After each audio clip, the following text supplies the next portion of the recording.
नाज़रीन इकराम अस्सलामु अलैकुम। आपका हमारे चैनल TS इंडिया में इस्तकबाल है। जम्मू कश्मीर के पहलगाम में हुई बर्बरियत पर मुख्तलिफ़ जमातों की तरफ से उसकी मदम्मत की गई और कहा कि ऐसे कर्ब के मौके पर हम सब एक हैं, जिसमें कांग्रेस, BRS पार्टी, मजलिस इत्तेहादुल मुस्लिमीन, समाजवादी पार्टी और सभी की तरफ से उसकी मदम्मत की गई। जम्मू कश्मीर के पहलगाम में जिस तरह से आतंकियों ने मासूम पर्यटकों की, टूरिस्ट की निर्मम हत्या की है, वो जघन्य अपराध है, हैवानियत है, दरिंदगी है। ऐसा काम एक जानवर ही कर सकता है और इसकी जितनी निंदा की जाए कम है। यह असल में पाप है। इन आतंकियों के साथ तो वो सलूक होना चाहिए कि इस देश के खिलाफ अपने मन में एक गलत ख्याल लाने वाले की भी रूह कांप उठे। और एक बात, जो कोई भी हिंदुस्तान के खिलाफ गलत सोचता है वो याद रखे कि आतंकवाद के खिलाफ ये पूरा देश एकजुट है। और यही नहीं, आतंक के खिलाफ हिंदुस्तान ने हमेशा जीत हासिल की है।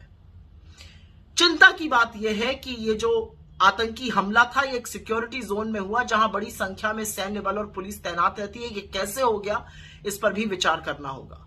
मोदी सरकार लगातार जम्मू कश्मीर में हालात सामान्य होने का दावा करती आई है, लेकिन वस्तुतः स्थिति जो ग्राउंड पर है वो कुछ और ही स्थिति बयां कर रही है। अब वक्त बयानबाजी छोड़कर, डींगे छोड़कर ठोस और निर्णायक कदम उठाने का है, जिससे जम्मू कश्मीर में वस्तुतः स्थिति शांति की बहाल की जा सके, अमन चैन लाया जा सके, लोगों को सुरक्षित रखा जा सके। न सिर्फ वहां के लोगों को, बल्कि जो पर्यटक यहां से वहां जा रहे हैं उनकी भी सुरक्षा सुनिश्चित की जाए। यही हमारी मांग है। लेकिन इन आतंकियों के खिलाफ तो वो कार्रवाई हो कि इनकी रूह कांप जाए।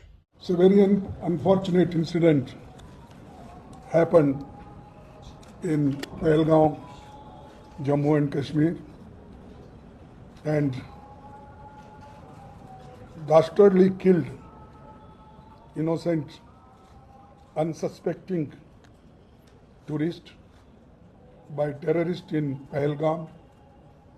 Yesterday, around 2:30 p.m., has deeply hurt, shocked, and saddened us all.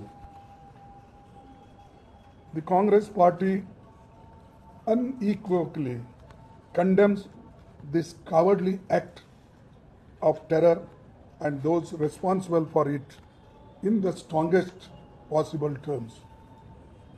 This attack is a direct assault on the unity and integrity of our nation. जैसा कि आप लोग जानते हैं कि कल पहलगाम में और मीडोज में दहशतगर्दों ने, टेररिस्ट ने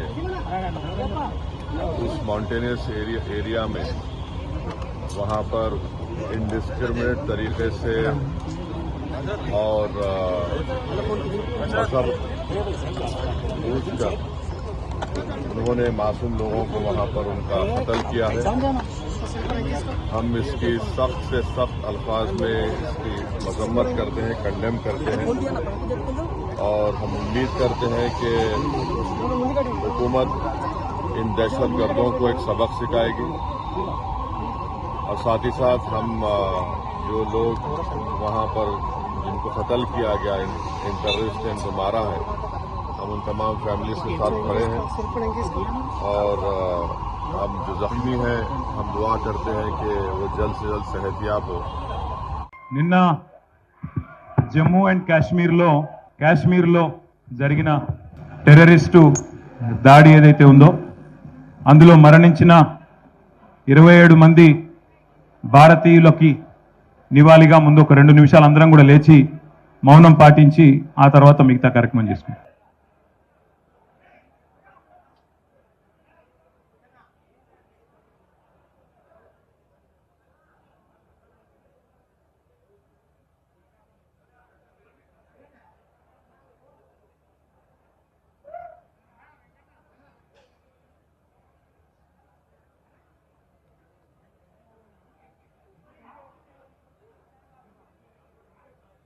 थैंक यू। मुझे बहुत अफसोस है, दुखी हूं मैं। लोग बेचारे अपनी फैमिलीज के साथ गर्मी की छुट्टियों में गए थे वहां पर घूमने के लिए और ये हालत ये हो गई वहां पर। इसके पहले पुलवामा में कितना बड़ा हुआ था, लेकिन आज तक पुलवामा का खुलासा जनता के सामने नहीं आया। बहुत सारी बातें हुई कि ये करवाया गया है, नहीं करवाया गया है और इनको जो है इस तरह से बाई रोड नहीं भेजना चाहिए था, इनको जो है बगैर बुलेट प्रूफ जैकेट नहीं भेजना चाहिए, बहुत सारी बातें उसमें बहुत से लूपहोल है, लेकिन आज तक जनता के बीच में चीज नहीं आई। प्रधानमंत्री जी ने कहा था कि आर्टिकल 370 लागू हो जाएगा और उसके बाद जो है नोटबंदी इसलिए कर रहे हैं कि आतंकवाद कश्मीर से खत्म हो जाएगा। कितनी परेशानी हुई लोगों को नोटबंदी से, लेकिन लोगों ने बर्दाश्त कर लिया कि शायद आतंकवाद देश से खत्म हो जाए। इतना बड़ा आतंकवाद हुआ है। और मैं अगर ये कहूं कि सिक्योरिटी का लैप्स है, कितनी जबरदस्त सिक्योरिटी वहां कैसे मार दिया गया इस तरह से, ये सरकार की जिम्मेदारी होती है। और अभी जो वहां पर ये यात्रा शुरू होने वाली है, उस यात्रा में कौन सी यात्रा बोलते हैं उसको, अमरनाथ यात्रा। अमरनाथ यात्रा में अभी जाएंगे लोग, महीने भर से ज्यादा शायद यात्रा चलेगी और बिल्कुल सरकार को वहां पुख्ता इंतजाम करना चाहिए ताकि हमारे जो भी वहां जा रहे हैं, शरणार्थी जा रहे हैं, जो लोग जो जा पूजा के लिए जा रहे हैं वहां पर, तो उनकी सिक्योरिटी सरकार की जिम्मेदारी। अदरवाइज इस तरह से भेजेंगे तो मैं समझता हूं आतंकवादी हमला अगर हम नहीं संभाल सकते तो हमें सर जोड़ के इस पर सोचना चाहिए क्या कदम उठाना चाहिए। तो देर किस बात की है, मजबूत सरकार है, डिसीजन ले लीजिए एक बार सबको, सारी पार्टियों को बुला करके, कि जब पाकिस्तान के लोग हमारे देश में अमन चैन खत्म करना चाहते हैं, हमारे टूरिस्टों को मार रहे हैं आकर के, तो पाकिस्तान के साथ हमारा वीजा, हमारा आना जाना, हमारे ताल्लुकात बिल्कुल कट ऑफ कर दीजिए ताकि न रहे बांस न बजे बांसुरी। सरकार को पूरी जिम्मेदारी लेना चाहिए कि वहां पर इस तरह से कोई परिंदा पर नहीं मारने पाए और सख्ती के साथ आतंकवादियों से निपटना चाहिए, चाहे किसी धर्म के भी हो तो क्या हुआ। इंशाल्लाह मज़ीद अपडेट के साथ आपसे मुलाकात होती रहेगी। आपसे गुजारिश है चैनल को सब्सक्राइब करें। अल्लाह हाफिज़।